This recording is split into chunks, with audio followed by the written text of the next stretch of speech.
Hello, चला discuss करूया हे इंटरेस्टिंग सम. आणि हे जे सम आहे हे तुमच्या जॉमेट्रीच्या पाठ्यपुस्तकामधलं सम नाही. म्हणजे ते नॉन टेक्स्चुअल सम आहे. पण तुम्ही सांगा आता आम्ही कॉन्फिडंट आहोत कारण आम्ही ऑलरेडी याच्या अगोदर जे सम्स आहे ते व्हिडिओ आहे ते बघितलंय ना. नाही बघितलं तर बघून घ्या. बघितलं तर तुम्हाला समजेल की आपण काय प्रोसेस फॉलो करतोय, काय अप्रोच फॉलो करतोय, आणि तेच अप्रोच फॉलो करायचं. चला बघून घ्या. पहिल्यांदा बघून घ्या की सम मध्ये दिलं काय.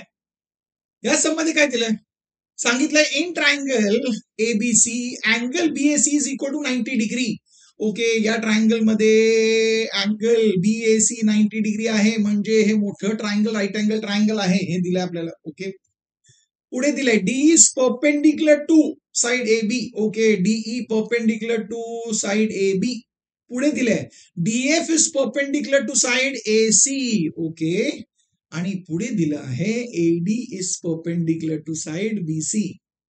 हे इन्फॉर्मेशन आपल्याला दिलंय. ओके, आणि पुढे काय सांगितलंय, पुढे सांगितलंय टू प्रूव्ह आहे. आणि मी नेहमी सांगितलंय असं समजलं तर, सिद्ध करण्याचं समजलं तर, टू प्रूव्ह समजलं तर नेहमी टू प्रूव्हला बघायचं, पहिल्यांदा तिकडे जायचं.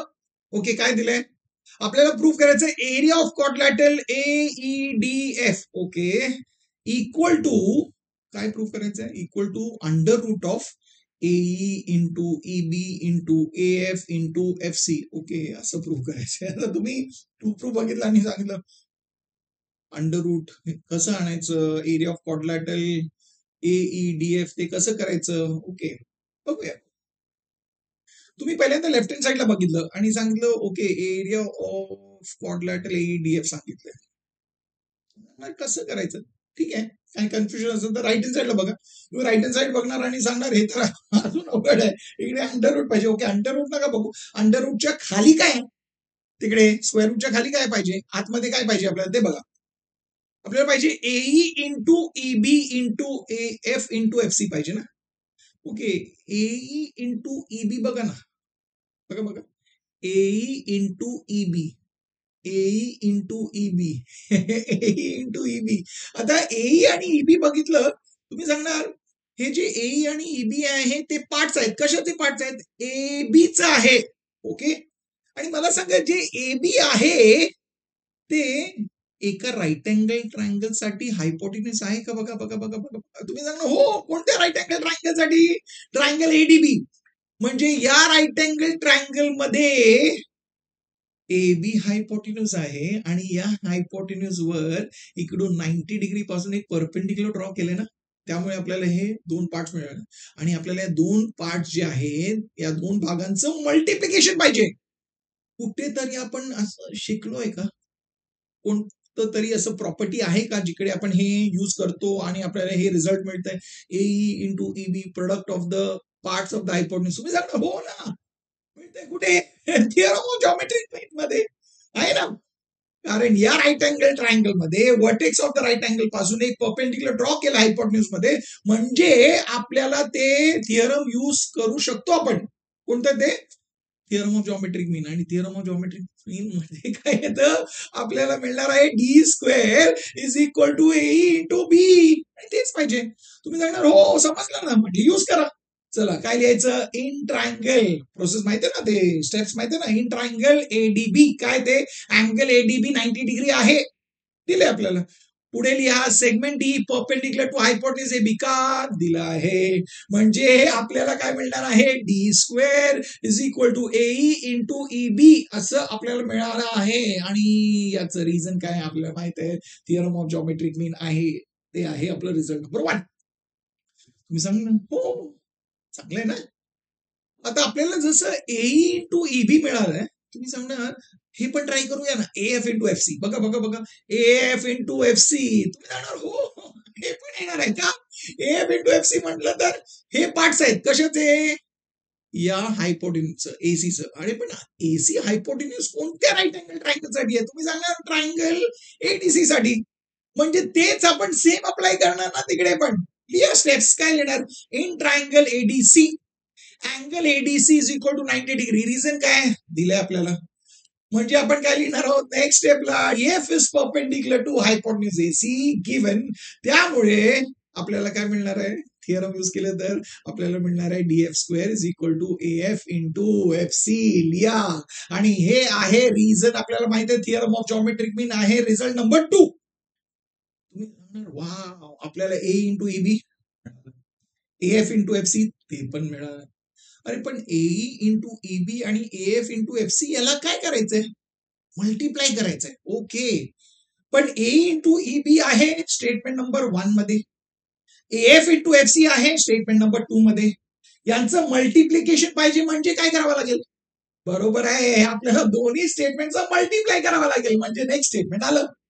मल्टिप्लाय करायचं म्हणजे लेफ्ट हँड साइड मल्टिप्लाय करा, राईट हँड साइड मल्टिप्लाय करा. चला मल्टिप्लाय करा left hand side, D square into DF square लिहिलं इक्वल टू राईट हँड साइडला A into EB into AF into FC.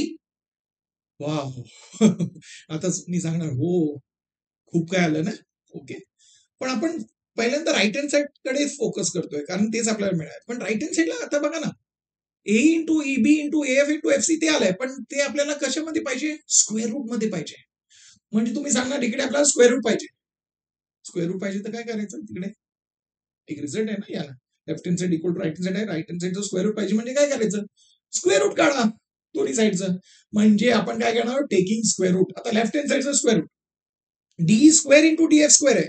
D स्क्वेअरचं स्क्वेअर रूट काय आहे? D into DF स्क्वेअरचं स्क्वेअर रूट आहे DF. म्हणजे लेफ्ट हँड साइडचं स्क्वेअर रूट काय आलं? D into DF equal to. आता राईट हँड साइडला स्क्वेअर रूट मध्ये लिहा म्हणजे काय येणार आहे? Square root of AE into EB into AF into FC. तुम्ही सांगणार हो हे केलं म्हणजे आपल्याला ते राईट हँड साइड आलं. Very good. चला याला मार्क करूया स्टेटमेंट नंबर 3. सुपर्ब. वाव. आता तुम्ही सांगणार राईट हँड साइड आपलं मॅच झालंय. लेफ्ट हँड साइडला बघा ना, लेफ्ट हँड साइडला आपल्याला काय मिळालंय? D into DF. आणि आपल्याला काय पाहिजे? Area of quadrilateral AEDF. आता एरिया ऑफ क्वाड्रिलॅटरल AEDF पाहिजे म्हणजे D इंटू DF च्या जागी आपल्याला ते लिहायचंय. म्हणजे ते दोन्ही इक्वल आलं पाहिजे. म्हणजे हिंट काय? हिंट हे आहे की आपल्याला एरिया ऑफ क्वाड्रिलॅटरल AEDF ते equal to D into DF आणावं लागेल. ओके, म्हणजे आता आपण कुठे जाणार? या क्वाड्रिलॅटरल कडे. कोणतं क्वाड्रिलॅटरल आहे? AEDF. चला AEDF कुठे दिसतंय? AEDF आढळलं, सापडलं. Very good. आता या क्वाड्रिलॅटरल बघा, तुम्ही सांगणार या क्वाड्रिलॅटरल मध्ये अँगल तुम्ही सांगताय अँगल EAF किती आहे? 90 डिग्री. अँगल AED किती आहे? 90 डिग्री. अँगल AFD किती आहे? 90 डिग्री. हे तिन्ही अँगल 90 डिग्री आहेत का? नाही. आता सांगा एका क्वाड्रिलॅटरल मध्ये 3 अँगल 90 डिग्री म्हणजे जे राहिलेलं रिमेनिंग आहे, उरलेलं जे अँगल आहे त्याचं मेजर किती असणार आहे?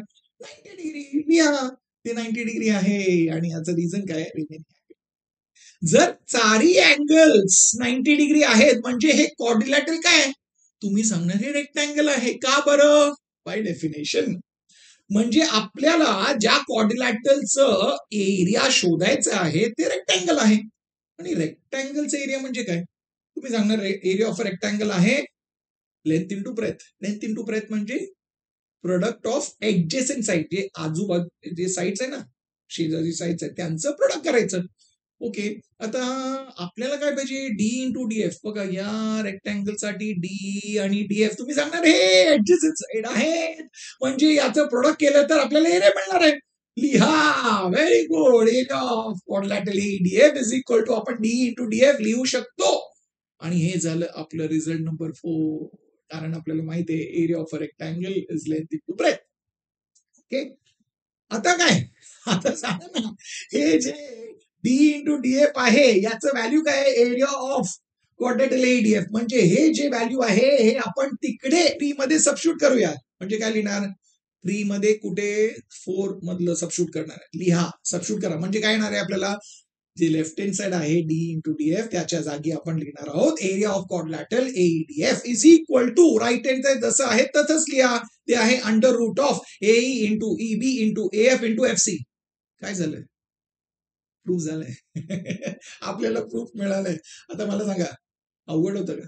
एकदम सोपं होतं. इंटरेस्टिंग होतं की नाही? म्हणजे आपण कसं ते टू प्रूफ बघून कसं गिव्हन यूज करायचं ते बघायचं. ते प्रोसेस आहे, ते इम्पॉर्टंट आहे, ते अप्रोच आहे. म्हणजे मी जे अप्रोच सांगितलंय, जे प्रोसेस सांगितलं ते फॉलो करत जा. म्हणजे तुम्हाला कोणतंही नॉन टेक्स्च्युअल सम आलं ना, तुम्ही स्वतःहून करू शकता. कॉन्फिडेंट आहात ना? Very good. हेच कॉन्फिडंट पाहिजे. आता तुम्ही कॉन्फिडेंट आहात, तुमचे जे मित्र आहेत, खास मित्र आहेत ना शाळेतले, ते पण कॉन्फिडेंट व्हायला पाहिजे. म्हणजे हे व्हिडिओ त्यांच्याशी शेअर करा. आणि तुम्हाला तर व्हिडिओ आवडलाच असेल, सम आवडलंच असेल, आवडलंय म्हणजे व्हिडिओला लाईक करा. आणि मी तुम्हाला भेटणार आहे पुढच्या व्हिडिओमध्ये अजून एक इंटरेस्टिंग सम सकट. पण चॅनलला सबस्क्राईब करा नाही केलं तर. आणि तोपर्यंत शिकत राहा, स्माइल करत राहा, शेअर करत राहा.